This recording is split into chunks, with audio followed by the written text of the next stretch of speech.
Hi, hello, வணக்கம். Welcome to my channel. எல்லோரும் நலமா இருக்கீங்கன்னு நம்புகிறேன்.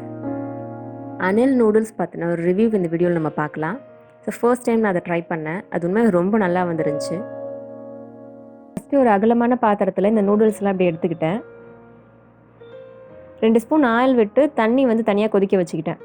அந்த தண்ணி காஞ்சோன்னே இந்த நூடுல்ஸ்லாம் எடுத்துருக்கோம் இல்லையா, அதில் ஊற்றிக்கிட்டேன்.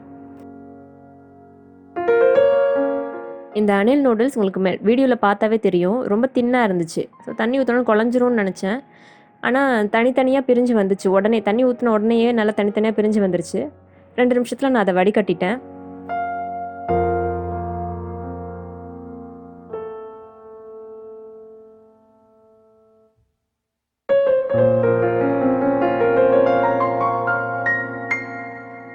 இது நான் எதிர்பார்க்கவே இல்லை. ரொம்ப அருமையாக வந்துருந்துச்சு. வடிகட்டின உடனே கொஞ்சம் கூட அதில் தண்ணியே நிற்கலை. பிசுபிசுப்பு எதுவுமே கிடையாது. நல்லா பொல பொலன்னு சூப்பராக வந்துருந்துச்சு. உங்களுக்கு வீடியோவில் பார்த்தாவே தெரியும் எவ்வளோ அழகாக வந்திருக்கு அப்படின்னு. கையில் கொஞ்சம் கூட ஒட்டவே இல்லை.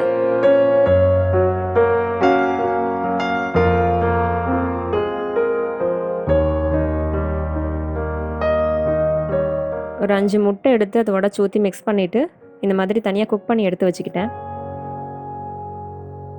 முட்டையை வந்து ஓவர் குக் பண்ணிடாதீங்க. அந்த கரண்டியில் சட்டிலெலாம் ஒட்டலைன்னாவே போதும். நீங்கள் அதை வந்து எடுத்து வச்சுருங்க. வெங்காயம் தக்காளியில் வதங்கினதுக்கப்புறம் நம்ம திரும்ப இந்த முட்டையை சேர்த்து மசாலாலாம் போட்டு மிக்ஸ் பண்ணுவோம். ஸோ இப்போ நீங்கள் ஓவர் குக் பண்ணிட்டீங்க, ரொம்ப ப்ரௌனாக ஆகிற அளவுக்குலாம் இதை நீங்கள் குக் பண்ணிட்டீங்கன்னா அப்புறம் வந்து ரொம்ப ஹார்ட் ஆகிடும் முட்டை, நல்லா இருக்காது சாப்பிட்றதுக்கு. ஆயில் ஊற்றி ஒரு 4 பெரிய வெங்காயம் கட் பண்ணி இது மாதிரி போட்டு வதக்கிக்கோங்க.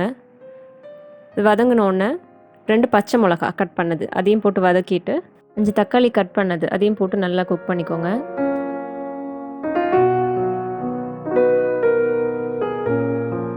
நல்லா வதங்கின உடனே முட்டை வந்து நம்ம ஏற்கனவே குக் பண்ணி வச்சுருக்கோம்ல, அதை இதில் சேர்த்துருங்க.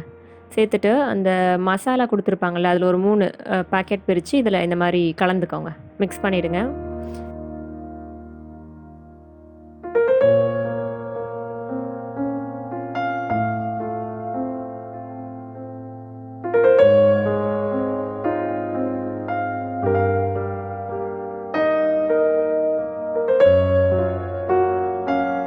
இப்போ இந்த நூடுல்ஸ் இதில் நீங்கள் சேர்த்துக்கோங்க.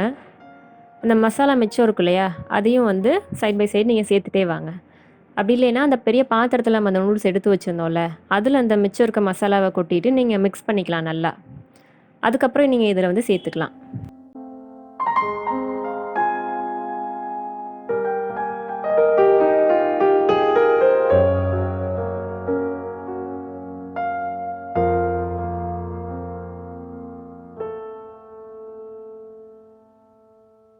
இதில் கொடுத்துருந்த மசாலா அதுவுமே எனக்கு ரொம்ப பிடிச்சிருந்துச்சு. அதோட ஸ்மெல்லே எனக்கு ரொம்ப பிடிச்சிருச்சு. ஏன்னா அது எனக்கு சின்ன வயசு ஞாபகத்தை ஏற்படுத்திருச்சு. ஒரு 20 இயர்ஸ் முன்னாடி நூடுல்ஸ்லாம் வாங்கியிருந்தீங்கன்னா தெரியும். அதில் வச்சுருக்க மசாலா அப்போ அது வேறு ஸ்மெல்லாக இருக்கும். இப்போ வரக்கூடிய நூடுல்ஸில் இருக்கக்கூடிய அந்த மசாலா ஸ்மெல் கொஞ்சம் டிஃப்ரெண்ட். அது வந்து சோர் ஸ்மெல்லாக இருக்குது இப்போ உள்ளதெல்லாம். ஒரு புளிப்பு ஸ்மெல் வரும். ஸ்மெல் பண்ணி பார்த்தீங்கன்னா தெரியும். ஸோ நான் அந்த சின்ன வயசில் சாப்பிட்ட நூடுல்ஸில் இருந்த அந்த ஒரு ஸ்மெல் வந்ததுனால எனக்கு அது ரொம்ப பிடிச்சி போச்சு. டேஸ்ட்டுமே கூட அதே மாதிரி சிமிலராக இருந்துச்சு. அவ்வளோதான், நூடுல்ஸ் ரெடி ஆயிடுச்சு. இந்த அனில் நூடுல்ஸ் எனக்கு தெரிஞ்ச ஸ்டைலில் நான் பண்ணியிருக்கேன். உங்களுக்கு எப்படி பிடிக்குமோ அந்த மாதிரி இதை ட்ரை பண்ணி பாருங்கள். எப்படி இருந்துச்சு, அதோட டேஸ்ட்டு என்ன அப்படின்னு கமெண்ட்டில் ஷேர் பண்ணுங்கள். இந்த வீடியோ உங்களுக்கு பிடிச்சிருந்துச்சுன்னா லைக் பண்ணுங்கள், உங்கள் ஃப்ரெண்ட்ஸ்க்கும் ஷேர் பண்ணுங்கள். இது வரைக்கும் என் சேனல் சப்ஸ்கிரைப் பண்ணலைன்னா சப்ஸ்கிரைப் பண்ணிக்கோங்க. நன்றி.